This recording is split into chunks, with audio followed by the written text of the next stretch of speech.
Alright, mga kababayan, mga kaibigan, mga katokis, mga kapots. Kamusta po kayong lahat? And once again, welcome po dito sa Simply Tokis Vlog. Tayo po ay magbibigay ng maiksing komento, opinion at reaksyon sa mga mainit na usaping politika sa ating bansa. So shout out po lahat sa inyo. May God bless us all. May God bless our country, the Philippines, and may God bless the Marcos administration and protect it from the forces of evil, yung mga kampo ng kadiliman and their minion.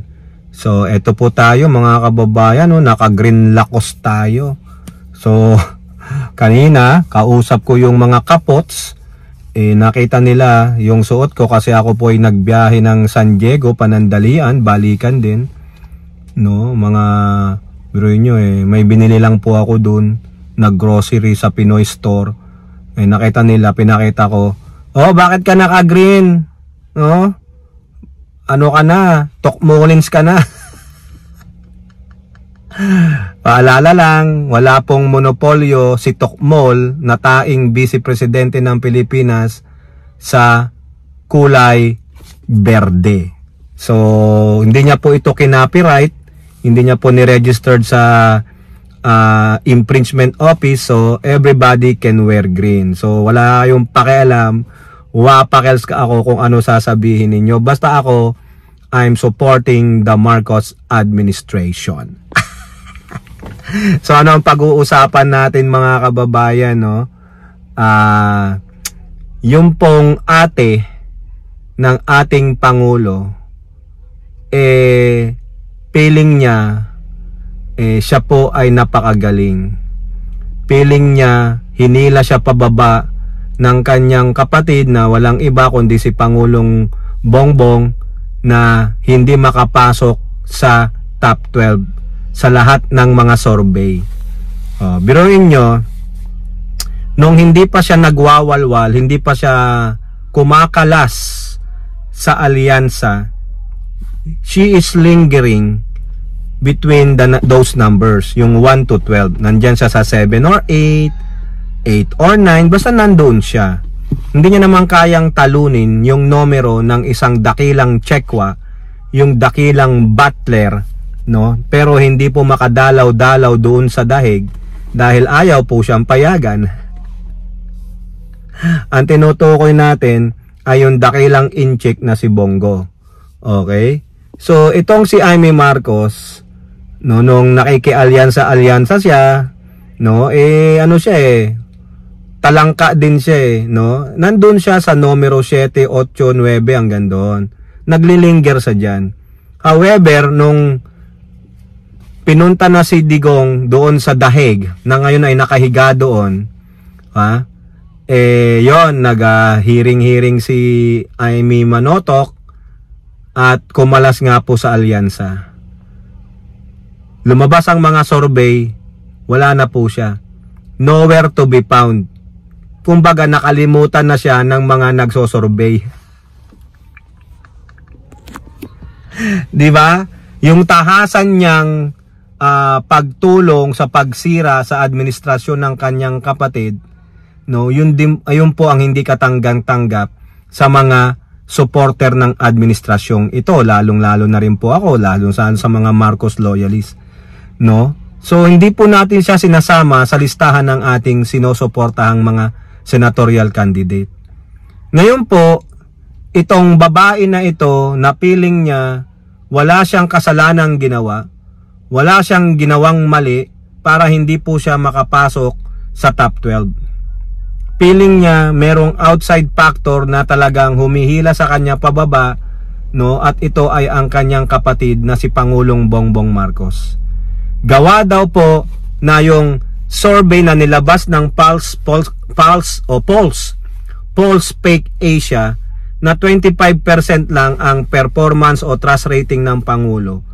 Yun ang nanghila pababa sa kanya? What? Really? Sa iisang survey na yon, nahila pababa ang pangalan mo na hindi ka makapasok sa top 12 ng mga senatorial candidate. Really? Paano na lang yung mga ibang pagkakataon na nag-survey itong mga Pulse, Fake Asia, SWS, Tangery, Okta at iba pa na maganda naman ang performance rating ng Pangulo, trust rating niya, satisfaction rating. Pero bokya ka pa rin. Hindi ka pa rin maka-crackdown sa top 12. O ito, yung latest survey ng Okta. Nasa 60% pa rin ang performance ng Pangulo. O bakit wala ka sa top 12? 'Di ba? So naghahanap ka lang ng bagay o tao na masisisi at ibinubuntong mo ang sisi sa kapatid mo. Anak naman ng tokwa, mga kababayan. Lahat na lang kasalanan ng Pangulong Bongbong Marcos. Pati ba naman yan, hindi mo pagpasok sa top 12, kasalanan pa rin ng Pangulong Bongbong Marcos, mga kababayan? Wow, ang galing! Bilib na talaga ako, mga kababayan. Ito talagang mga minions ng Duterte, wala silang makitang pagkakamali. Kung hindi pabor sa kanila ang isang bagay o mga bagay, hahanap at hahanap sila ng masisisi. Magtuturo sila ng may kasalanan. Sasabihin nila, hindi kami ang may kasalanan yan. Ang may kasalanan yan, walang iba kundi si Pangulong Bongbong Marcos. Ito naman, oh. Lahat na lang kasalanan ng Pangulong Bongbong Marcos. Lahat.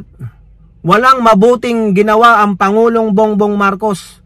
Siya lahat ang may kasalanan. Yun po yun. Yan ang nakikita ng mga tarantado, mga tukmol, mga taing, mga Duterte at Duterte minions. Pati yung pag-angal nung isang pokpok na nakatanggap lang ng 1,000 sa kampo ni Pulong na mga yot-yot man, mga manyakis, mga malilibog, kasalanan ng Pangulong Marcos. Kasalanan ng Pangulong Marcos, bakit nabugbog ni yot-yot man yung si Mr. Patria? Kasalanan ni Pangulong Bongbong Marcos.